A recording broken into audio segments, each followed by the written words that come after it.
Si vous avez mis les pieds dans une manifestation contre la réforme des retraites, il y a de grandes chances que vous ayez été exposé au gaz lacrymogène. Ah ouais. Depuis plusieurs années, cette arme est utilisée presque systématiquement pour disperser les manifestants.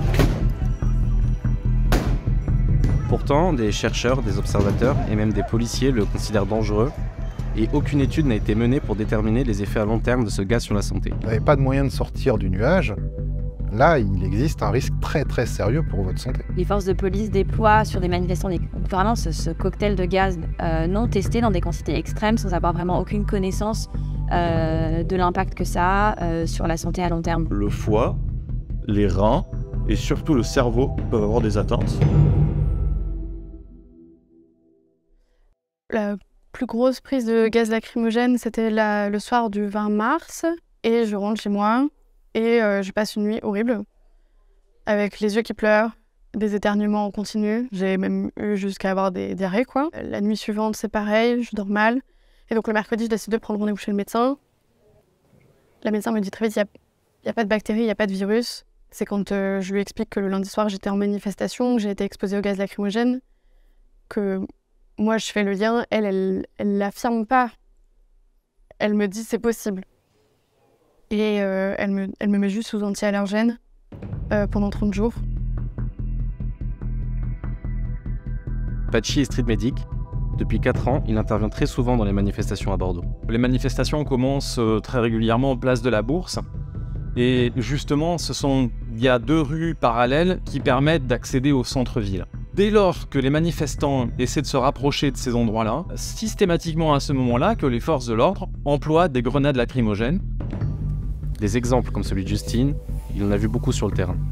Tout le quartier était cerné, il y avait un massage assez important de toute la place. Il y a eu des échanges entre les manifestants et les forces de l'ordre, et les forces de l'ordre ont immédiatement répliqué par l'utilisation non seulement de LBD, mais aussi l'utilisation de gaz. Et malgré nos masques, on n'y voyait pas à 1 mètre. J'ai le souvenir justement en tête d'un manifestant, elle n'arrivait pas ni à se repérer, qu'elle n'arrivait pas non plus à se relever. On s'est évidemment posé des questions, à savoir si cette personne va réussir à s'en sortir. Il y avait une détresse respiratoire, respiration rapide et superficielle, et puis des sensations, cette sensation intense qui était causée par la peur de mourir. Dans une grenade lacrymogène, il y a une multitude de composants chimiques, dont le fameux CS. C'est lui qui cause les picotements dans les yeux et les poumons. C'est pas simplement du gaz qui vous fait pleurer et qui pique les poumons.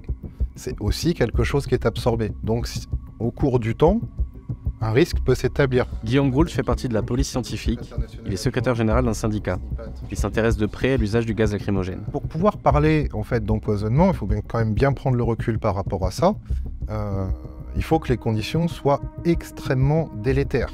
Si vous ne vous trouvez pas dans un cas où toutes les conditions de sécurité sont réunies, si par exemple la foule est bloquée, donc qu'elle se retrouve à être forcée à rester au sein d'un nuage, le risque va augmenter. Si d'autres munitions sont tirées entre-temps, le nuage va devenir plus dense, le risque va augmenter.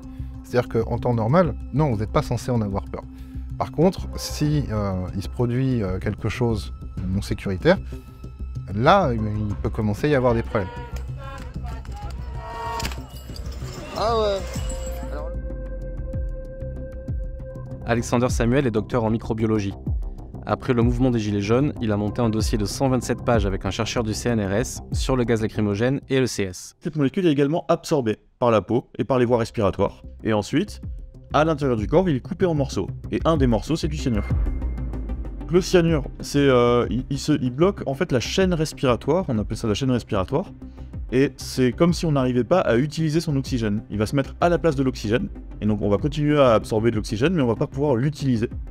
Et c'est comme si on nous étranglait du coup. Quand on nous étrangle, on n'a pas d'oxygène qui est apporté aux différents organes. Il peut y avoir ce qui s'appelle un stress oxydatif qui va causer des dégâts à l'organisme. Donc le foie, les reins et surtout le cerveau peuvent avoir des atteintes, parce que c'est celui qui consomme le plus d'oxygène, qui a besoin du plus d'énergie pour fonctionner. Un groupe de chercheurs de l'Université de Londres a étudié une manifestation du mouvement Black Lives Matter le 9 juin 2020 aux États-Unis. un jour où la police américaine a tiré 138 grenades lacrymogènes. Il était surnommé le Tear Gas Tuesday. On a simulé le mouvement du gaz lacrymogène ce jour-là. Sur ces 15 points de mesure, au final, le seuil de 2 mg par mètre cube, au-delà duquel l'exposition elle est considérée comme immédiatement dangereuse pour la vie et la santé par les agences fédérales américaines elles-mêmes, a été dépassée. La concentration maximale qu'on a pu observer dans l'air était d'environ 4500 mg par mètre cube. Les manifestants ont été soumis à des concentrations qui sont extrêmement élevées de produits chimiques dangereux, à des niveaux qui sont considérés comme mettant vraiment leur vie en danger.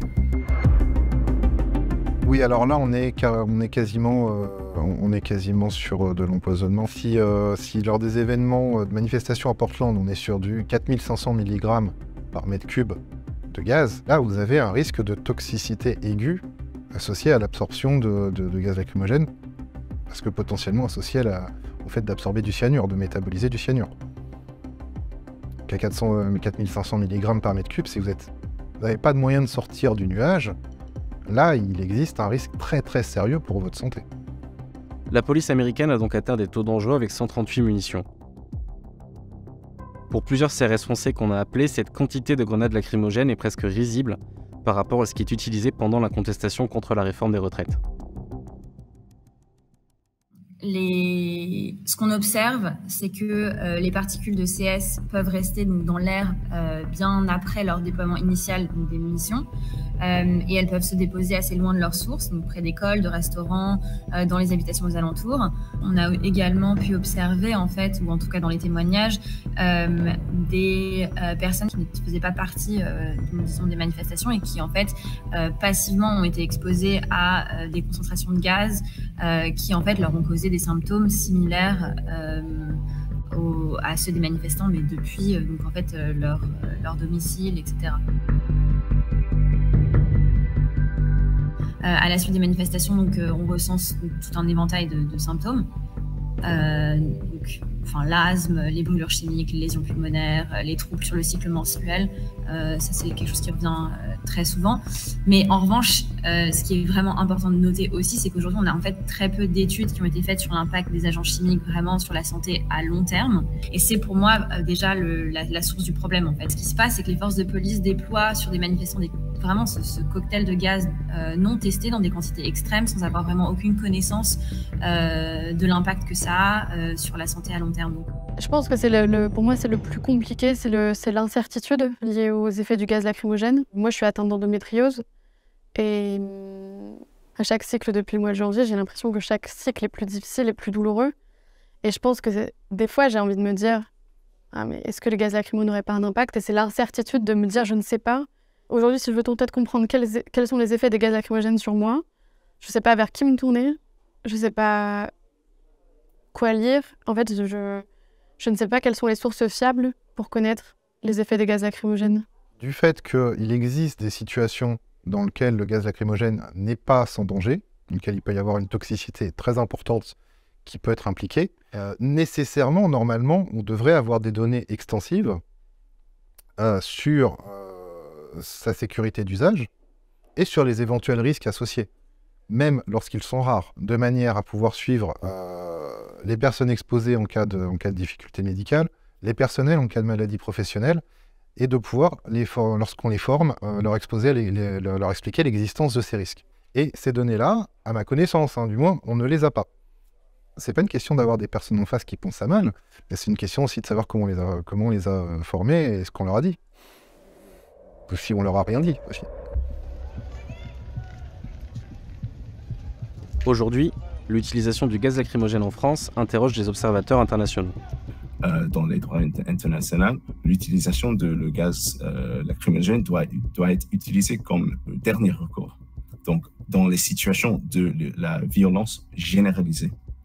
Mais on voit souvent qu'en France, c'est utilisé comme le premier recours et que c'est quasiment le seul tactique utilisée par les forces de l'ordre pour disperser les gens. Ça peut monter au niveau de potentiel, le traitement cruel, inhumain et dégradant. parce que l'objectif de l'utilisation de le gaz lacrymogène, en principe, c'est de disperser les gens. S'il n'y a pas des chemins, il n'y a pas des options, des routes pour disperser, cet objectif ne peut pas être réalisé. La surutilisation du gaz lacrymogène, ses risques potentiels sur la santé et la peur que ça peut inspirer aux manifestants, tout ça contribue à entraver le droit de manifester en France. Ça mérite des enquêtes indépendantes pour effectuer des changements. Parce que les changements dans les lois et dans les règles de l'utilisation de le gaz lacrymogène et pour mieux protéger le droit de manifester en France, c'est urgent. La plus grande question, c'est de savoir comment est-ce que je retourne en manifestation de manière sereine, en sachant qu'aujourd'hui, les gaz lacrymogènes sont utilisés à quasiment chaque manifestation, en fait.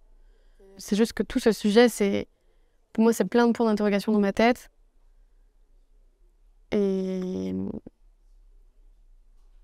je suis encore déterminée, mais c'est sûr que c'est possible que j'arrête d'aller en manifestation. Enfin, je sais pas, on verra.